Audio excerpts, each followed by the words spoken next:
오늘 이 시간 하나님께서 저와 여러분을 품에 안으시고 힘 주시고 일으켜 주실 줄 믿습니다. 지난 세월 나 홀로 험한 산길 올라가는 것 같은 그러한 때에도, 거센 파도 날 위협할 때에도 주님은 늘 그 자리에 함께 하시고 지키시고 보호하셨습니다. 또한 우리나라 역사 가운데에도 6.25 전쟁이라는 큰 시련 앞에서 하나님의 크신 보살피심이 함께한 줄 믿습니다. 시편 기자의 고백처럼 늘 하나님을 신뢰하며 나아가는 저와 여러분 모두가 되기를 간절히 바랍니다. 시편 62편 8절 말씀, 하나님만이 우리의 피난처이시니 백성아 언제든지 그만을 의지하고 그에게 너희의 속마음을 털어놓아라. 하나님 앞에서 저와 여러분의 속마음을 털어놓으시길 바랍니다. 개역개정 성경 표현대로라면 하나님 앞에 마음을 토하시길 바랍니다. 시편 기자의 이 고백이 저와 여러분에게 있기를 바랍니다. 시편 62편 1절로 2절 말씀입니다. 나의 영혼이 잠잠히 하나님만 바라며 나의 구원이 그에게서 나온도다. 오직 그만이 나의 반석이시요 나의 구원이시요 나의 요새이시니 내가 크게 흔들리지 아니하리로다. 내가 크게 흔들리지 아니하리로다. 내가 크게 흔들리지 아니하리로다. 이 고백이 저와 여러분 가운데 있어야 하는데 실생활에서는 어떻습니까? 크리스천 정신과 의사인 유은정 원장이 지은 내 마음도 쉴 곳이 필요해요 라는 책을 보면은 중년은 위기일까 기회일까, 나이 들수록 자존감이란 챕터가 있습니다. 여러분은 중년이시죠? 중년기, 노년기에는 자존감이 매우 중요하다고 말합니다. 자존감, 안정성이 나이 들매 모범이 되는 근간을 이루기 때문입니다. 자존감이 떨어지기 쉬운 중년기, 노년기에는 이렇게 생각을 바꿔보시면 좋겠습니다. 노안이 오거나 눈 건강이 좋지 않으면 이제는 나무를 볼 게 아니라 숲을 보란 뜻으로 이해해 보시길 바랍니다. 세세하게 보며 작은 것에 연연할 것이 아니라 숲을 보듯 더 멀리 넓게 볼 수 있어야 합니다. 그리고 괜히 마음이 허전하고 공허할 때는 무언가 새로운 도전을 해보시길 바랍니다. 나이 들수록 세월이 빨리 흘러가는 것 같지요? 여러분 그러십니까? 네, 벌써 올해도 절반이나 왔습니다. 우리의 뇌는 끊임없이 자극이 필요한데 젊을 때와 달리 활동량이 적다 보니 뇌에 새로운 자극이 없기 때문에 시간이 빨리 흘러가는 것 같다고 한다고 합니다. 여러분, 공허감에 휩싸여 있습니까? 새로운 도전을 함으로 나 자신을 발견하라는 초대장으로 이해해 보시길 바랍니다. 또한 빈 둥지 증후군을 경험할 때는 어떻게 해야 합니까? 자녀가 모두 성장하여 부모의 곁을 떠나고 말 그대로 빈 둥지에 부부만 남았을 때 중년의 부모가 느끼는 상실감, 외로움을 가리켜 빈 둥지 증후군이라고 읽었습니다. 이미 많은 분들 경험하였을 것이고 이제 차차 경험하실 분들도 계실 것입니다. 근데 여러분, 빈 둥지에 여러분 자신을 채워보시기를 바랍니다. 빈 둥지를 보면서 슬퍼할 것이 아니라 자신의 장점과 성숙에 집중하며 나를 찾아가는 시간으로 채워보시길 바랍니다. 그래서 거창한 목표를 세우기보다는 우선은 오늘 하루 내게 즐거움을 주는 일이 무엇일지 찾아보시고 나를 위한 공부, 보람을 느끼는 일들을 찾아보시면 도움이 될 것입니다. 근데 여러분, 신앙인이라면 이러한 생각의 전환 위에 무엇을 더할 수 있어야 합니까? 내가 크게 흔들리지 아니하리로다. 이 고백이 우리 가운데 있기 위해서는 우리의 영혼이 오직 하나님만 바라보겠다는 믿음의 확신이 있어야 합니다. 나의 영혼이 잠잠히 하나님만 바라며 나의 구원이 그에게서 나온도다. 오직 그만이 나의 반석이시요 나의 구원이시요 나의 요새이시니 내가 크게 흔들리지 아니하리로다. 그러나 오늘 본문에서 제자들은 그렇지 못합니다. 큰 광풍이 불고 배에 물이 가득 차자 제자들은 다급하게 예수님을 깨우고는 따지듯이 묻습니다. 개역 개정성경 마가복음 4장 38절 말씀입니다. 예수께서는 고물에서 베개를 베고 주무시더니 제자들이 깨우며 이르되 선생님이여 우리가 죽게 된 것을 돌보지 아니하시나이까 하니. 지금 예수님이 어디에 계십니까? 고물에서, 배의 고물에서 잠을 주무시고 계시다 합니다. 배의 앞부분을 가리켜 이물이라 하고요. 배의 뒷부분을 가리켜 고물이라 합니다. 아직 배 뒤편까지는 물이 차지 않았던 모양입니다. 근데 여러분, 예수님께서 지금 제자들 뒤편에 계심을 눈여겨보십시오. 갈릴리 호수를 건너는 동안 제자들은 자기들 뒤에 계신 예수님이 아니라 자기들이 나아갈 전면만을 보았을 것입니다. 제자들의 시선이 오직 앞만을 향했던 것입니다. 그런데 자기들의 힘으로는 도저히 어찌할 수 없는 문제 상황에 처했을 때야 비로소 예수님을 찾기 시작한 것입니다. 사랑하는 여러분, 특별히 남신도회 회원 여러분, 오늘은 남신도회 헌신예배로 드리고 있는데 여러분 역시 지난 반세기 동안 열심히 앞을 보며 달려오셨습니다.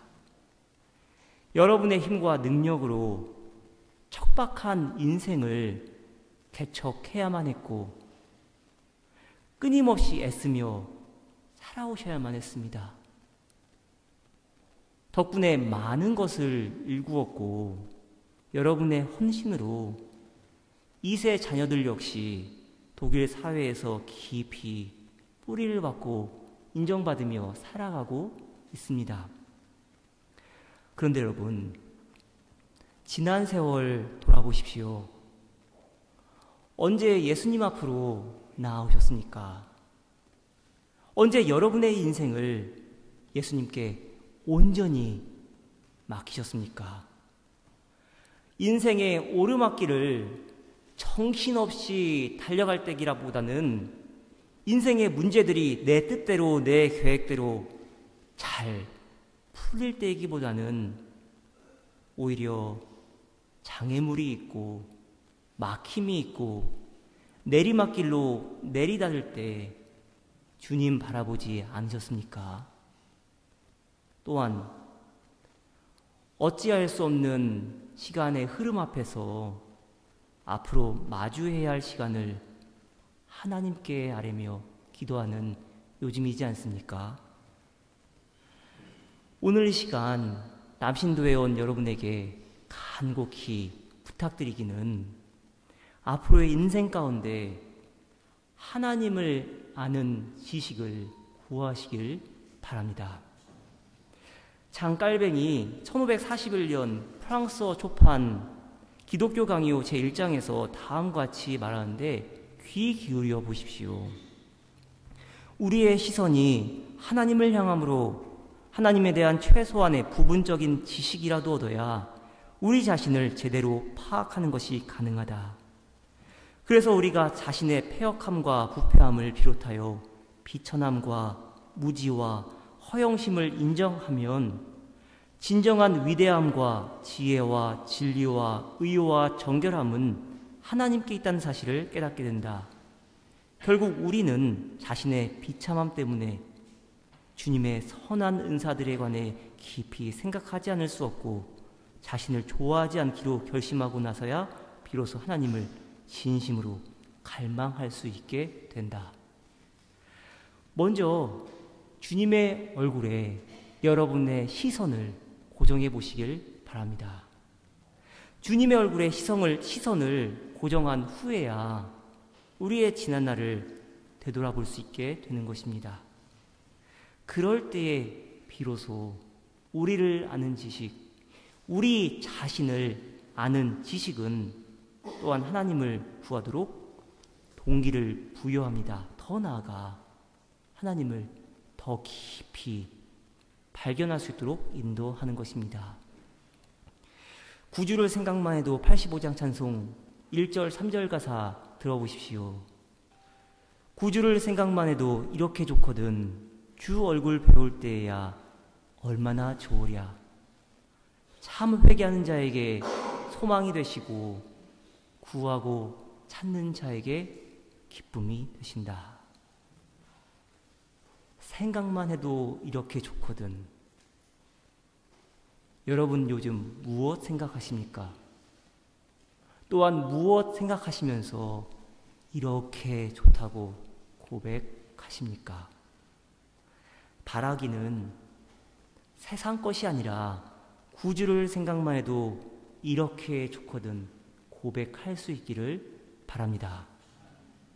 그래야만 저와 여러분 안에 참 회개가 있고 우리 인생의 참 소망이 무엇인지를 깨닫게 됩니다.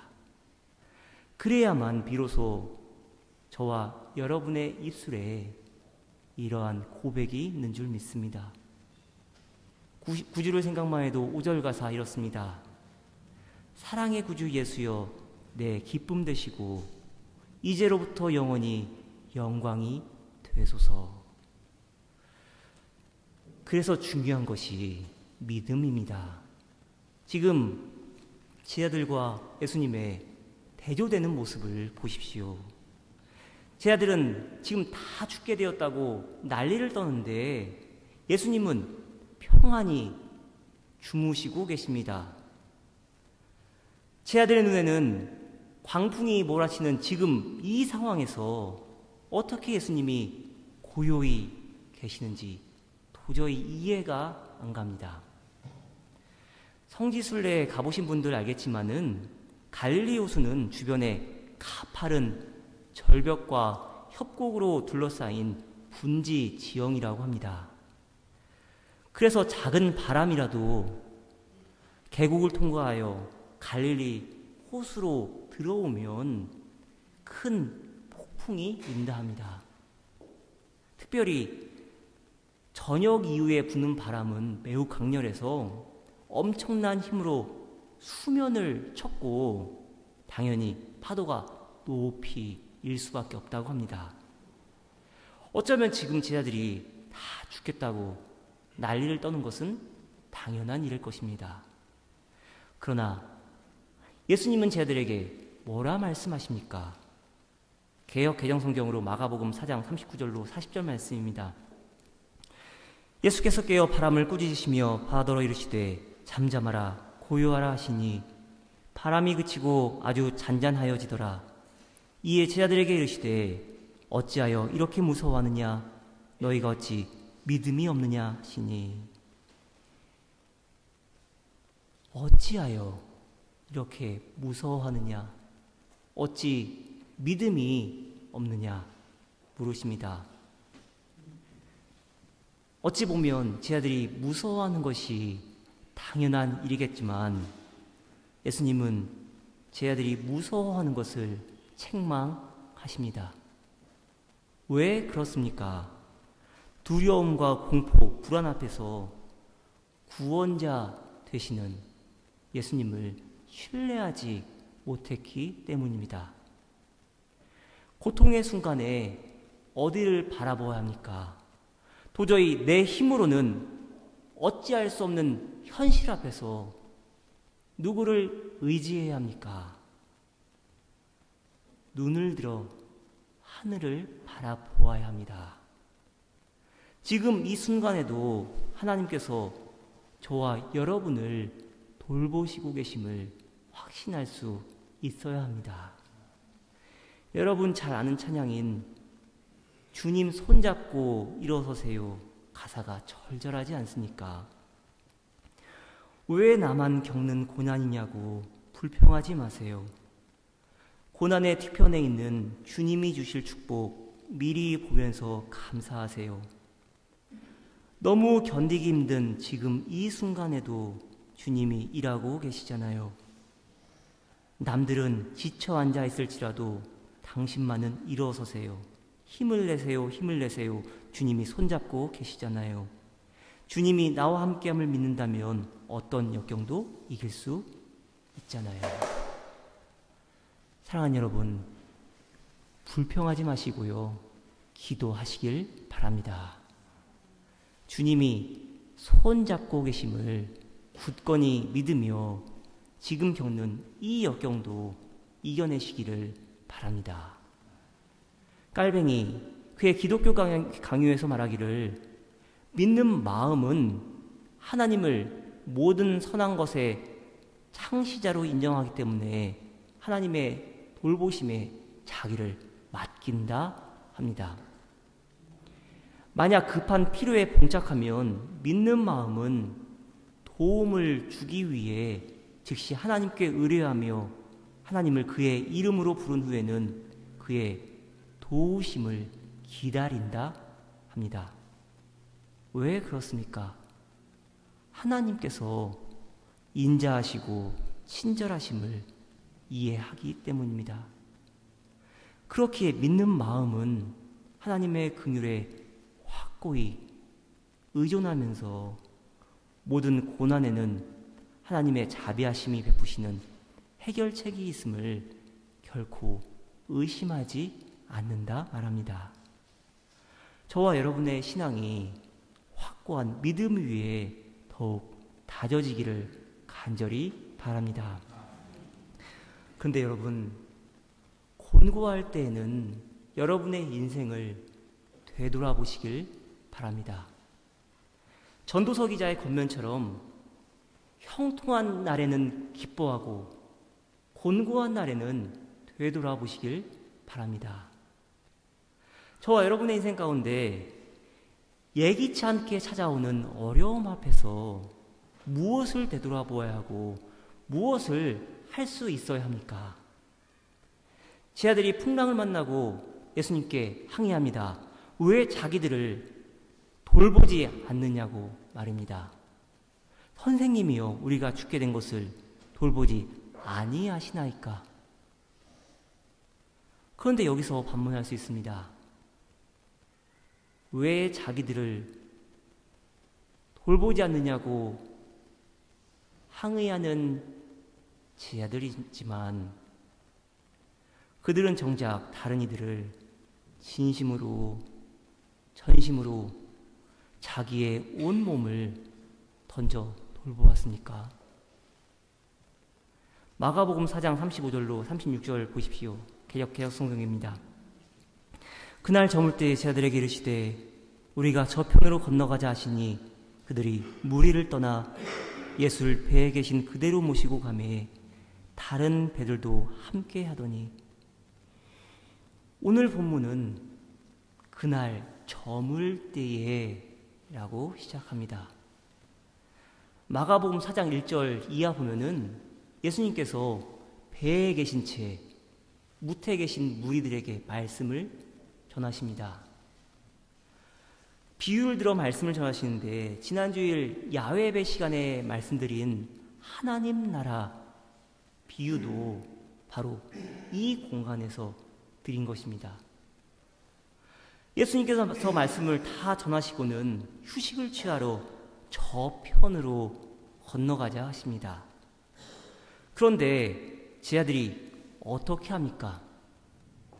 지칠 대로 지친 제 아들의 마음가짐이 어떠냐는 것입니다.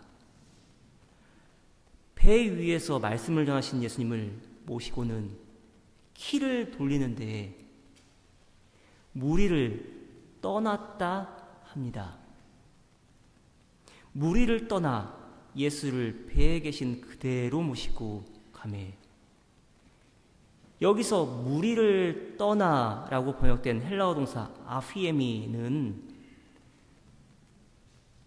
돌보지 않고 내버려 둔다라는 의미 역시도 담고 있습니다. 단지 배를 타고 무리를 떠나는 것이 아니라 돌보지 않고 그들을 그냥 있는 그대로 내버려 두는 것입니다. 예수님은 휴식을 취하러 잠시 저편에 가자 하시는데 제 아들은 무리 돌보는 것이 여간 힘이 들었나 봅니다. 그래서 제 아들 심중에는 무리를 돌보지 않고 내버려 둔 채 호수 저편으로 가고자 했던 것입니다. 사랑하는 남신도 회원 여러분, 그리고 디셀드로프 한인교회 교우 여러분, 여러분은 누구를 돌보고 계십니까? 하나님께는 왜 내 인생을 돌보시지 않느냐고 항의하면서 정작 왜 여러분 자신은 다른 이들을 돌보지 않고 있습니까? 예수님께서 제 아들에게 책망하십니다. 어찌하여 이렇게 무서워하느냐? 어찌 믿음이 없느냐? 왜 믿음 없이 두려워합니까? 내 본분이 무엇인지 깨닫지 못하고 살아가기 때문입니다. 하나님께서 내게 베푸신 은혜, 그 은혜의 목적이 무엇인지 모르고 살아가기 때문입니다. 지난주일 본문이기도 했던 마가복음 4장 30절로 32절 말씀 들어보십시오. 또 이르시되 우리가 하나님의 나라를 어떻게 비교하며 또 무슨 비유로 나타낼까? 겨자씨 한 알과 같으니 땅에 심길 때에는 땅 위의 모든 씨보다 작은 것이로되 심긴 후에는 자라서 모든 풀보다 커지며 큰 가지를 내나니 공중의 새들이 그 그늘에 깃들 만큼 되느니라. 오늘 본문 바로 직전에 예수님 말씀하신 것입니다. 저와 여러분의 믿음이, 우리의 믿는 마음이, 우리 교회의 마음가짐이 커져야 합니다. 하나님께서 저와 여러분을 성장하게 하시는 이유가 무엇입니까? 큰 가지를 내나니 공중의 새들이 그 그늘에 깃들 만큼 되느니라. 이 말씀을 가장 가까운 곳에서 들은 제자들입니다. 그러나 그들은 무리를 진심으로 품지 못했습니다. 무리를 진심으로 돌보지 못했고 섬기지 못했습니다. 그렇기에 예수님께서 물으십니다. 어찌 믿음이 없느냐? 그러나 여러분, 낙심하지 마시기 바랍니다. 예수님의 제자들이 어떻게 쓰였습니까? 제자됨의 과정일 것입니다. 사랑하는 여러분, 오늘 남신도의 헌신예배를 드리며 또한 2024년에 절반 가까이 살아오시면서 다른 이들을 얼마나 진심으로, 전심으로, 마음 다해 섬기셨는지 살피시길 바랍니다. 하나님의 긍휼이 저와 여러분 가운데 깊이 심어지길 바랍니다. 하나님의 사랑이 저와 여러분 가운데 가득가득 넘쳐나길 바랍니다. 하나님의 보살피심이 저와 여러분을 통해 우리의 교우들과 이웃들에게 널리 전해지기를 간절히 축원합니다. 기도하겠습니다. 하나님 감사합니다. 오늘 남신도의 헌신 예배를 통해 우리의 믿음 없음을 돌아보게 하시고 하나님 앞에서 어떻게 살아가야 할지를 새롭게 다짐할 수 있도록 인도하옵소서. 예수 그리스도의 이름으로 기도드렸습니다. 아멘.